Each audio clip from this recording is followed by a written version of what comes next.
Hi everyone, in front of me I've got NOKIA G22 and let me share with you how to clear credentials on this device. So first of all we have to find and open the settings, and then let's find the security. Here let's scroll down to encryption and credentials, and almost at the very bottom of the list we've got the option we're looking for, so let's tap on it and simply confirm it with OK. As you can see, we've got the information. What is more, we cannot tap on this option again. It is of course because we just successfully removed the certificates.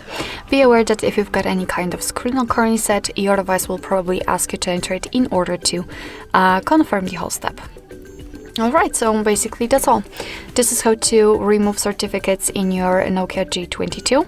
Thank you so much for watching. I hope that this video was helpful, and if it was, please hit the subscribe button and leave the thumbs up.